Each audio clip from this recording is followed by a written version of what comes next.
Bueno, acá tenemos el ámbito social, la mondela que revisamos acerca de esto, también dividida en 4 aspectos fundamentales: el contexto histórico, la comunidad joven y las licencias mineras, que serían como los actores de esta mandala, y unos efectos colaterales que genera la minería ilegal. Comenzamos por el contexto histórico, y aquí es importante decir que desde el siglo XIX hasta ahora el siglo XXI, pasando por el siglo XX, ha tenido lugar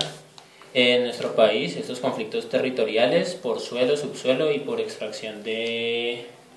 recursos naturales de estas partes. Primero, en el siglo XIX se han presentado guerras civiles, guerras patriotas, por el poder territorial, debido a la gran cantidad de terratenientes, ya que todavía nuestro país vivía en una época pues prácticamente de feudalismo en esos territorios campesinos. En el siglo XX encontramos que se pasan a unas disputas y a un conflicto armado ya más, digamos, de una manera de frente, pues, digamos así. Aparecen unas organizaciones criminales más organizadas y el suelo ahora es igual a la riqueza.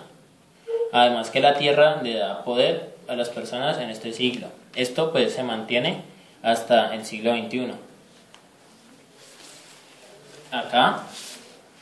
tenemos varios actores que a través de estos tres siglos han ido apareciendo y han ido evolucionando, y son los ejércitos anti-restitución de tierras, que son los que impiden que las tierras vuelvan a los campesinos, que son pues los propietarios originales de ellas, digamos, porque a ellos se les han despojado debido a la violencia y al conflicto armado. Y también está la parainstitucionalidad, es decir, el accionar de estos grupos criminales al interior de las instituciones, las cuales deberían velar precisamente porque estas tierras no sean despojadas. Ha habido entonces, podemos llegar a la conclusión de que ha habido una lucha eterna por el suelo y por el subsuelo entre organizaciones criminales mediante violencia, mediante la violencia. Los grupos grises que financian son un actor fundamental también en este siglo XXI más que todo, y en el siglo XX en esta lucha de poderes por tener el suelo. La desgobernanza estatal genera más violencia porque permite a estos grupos actuar con mayor fuerza y enfrentarse, digamos, abiertamente por obtener estos territorios. Pasamos acá a las licencias mineras, en donde tenemos la violencia generada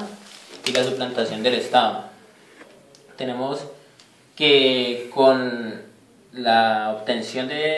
con la facilidad, que se da para obtener licencias mineras, han surgido todos estos grupos, digamos, al margen de la ley, y estas organizaciones que financian a todos estos grupos que se encargan de formar todo esto de la minería ilegal y de formar todas estas organizaciones criminales, generando así esta violencia que genera un desplazamiento forzado, una crisis social, un abandono, un despojo, miedo en los campesinos, pues los propietarios de las tierras, una apropiación ilegal de dichas tierras campesinas por parte de dichos grupos.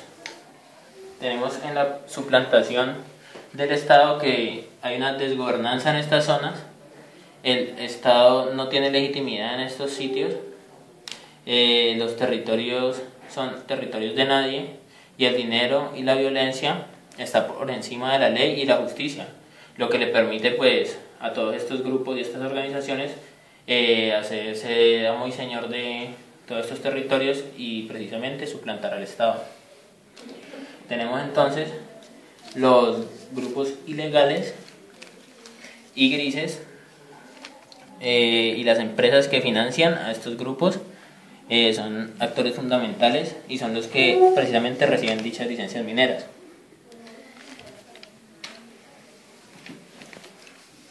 Podemos decir en la parte de violencia, además, que hay un traslapamiento alto, es decir,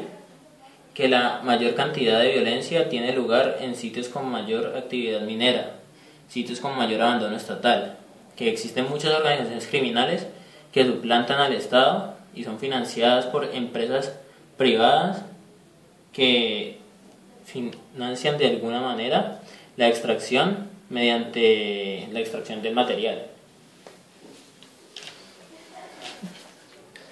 Los grupos que suplantan al Estado en esta zona,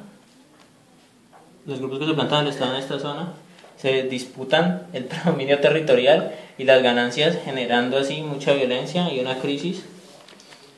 social que afecta directamente a las personas que habitan en los sectores afectados por estos hechos.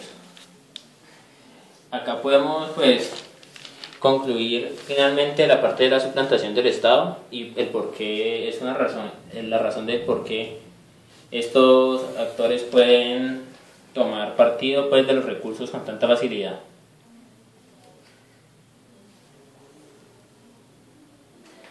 Ahora tenemos a otro actor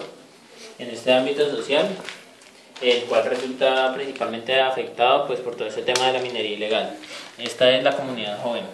la cual se denomina como gente clave y es utilizada como carne de cañón. Tenemos acá que las personas jóvenes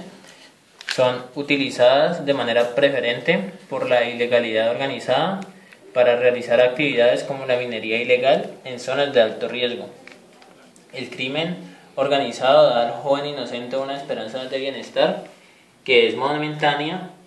y no perdurará para el futuro, pero para la persona en ese momento que solo le preocupa el presente y se ve abandonado por el Estado es una excelente opción. Los jóvenes, desconociendo o conociendo la naturaleza del negocio, terminan por ceder a la tentación de arriesgarse por obtener bienestar. Y decimos que son carne de cañón en las zonas más afectadas por la violencia y por la minería ilegal. Existe un alto grado de abandono gubernamental que deja a estos jóvenes a la deriva y con falta de oportunidades, como habíamos dicho anteriormente. Se repite en la ignorancia y abandono de estas personas una falta de proyecto de vida a largo plazo. Todo proviene de un conflicto también familiar con un núcleo de este tipo no muy estable y sin una formación que les permita decidir asertivamente. Es decir, que en estas zonas, en la mayoría de estas zonas, no existe una educación y no existe, digamos, una formación integral que les permita desarrollar, digamos, un libre albedrío y saber qué es bueno para su futuro o qué es lo que piensan hacer ellos de su vida. La gobernancia y la presencia estatal es prácticamente nula y el accionar del gobierno a nivel social con la comunidad joven en estas zonas es demasiado pobre y por eso se terminan por desarrollar todas estas situaciones que hemos planteado. Para finalizar, tenemos una serie de efectos colaterales, los cuales denominamos como régimen laboral ilegal y trabajo de menores y además de todo que es forzado. Acá tenemos que este trabajo ha sido denominado por la Procuraduría como una actividad de orden ilegal. Existe en él una falta de beneficios de seguridad social y ocupacional a los trabajadores de las minas, lo cual aumenta el riesgo laboral de ellos debido a que si llega a suceder algo al interior de esto, como normalmente ocurre, no van a tener quien se preocupe por su salud o quien se preocupe por qué les termina pasando o si se mueren o por su familia, quien dejan en su hogar. El lugar de trabajo tiene muchos riesgos y no tiene las condiciones, especialmente porque es construido, digamos así, a la ligera y puede caerse en cualquier momento al estar, digamos, dentro de la tierra y tener una estructura muy básica. En la parte del trabajo de menores tenemos que las personas que contratan para trabajar en las minas no son las indicadas, es decir, aparte de los hombres y a causa de la necesidad, las minas o quienes las manipulan contratan niños y además de todo madres que son cabezas de familia y requieren el dinero, quienes deben realizar un trabajo que es forzado durante largas horas y sin ninguna reglamentación ni seguridad a la hora de realizar dicha labor. Al final podemos obtener de todo esto que no existe un núcleo familiar producto de la misma violencia social y que no existen estudios ni formas de atacar el problema. Se debe cambiar la mentalidad hacia un nuevo modelo, una nueva estructura y abandonar el modelo extractivista, como habíamos planteado anteriormente en la mandala del ámbito económico, en la parte de mecanismos para superar, acerca de releer el desarrollo y acerca del gobierno progresista.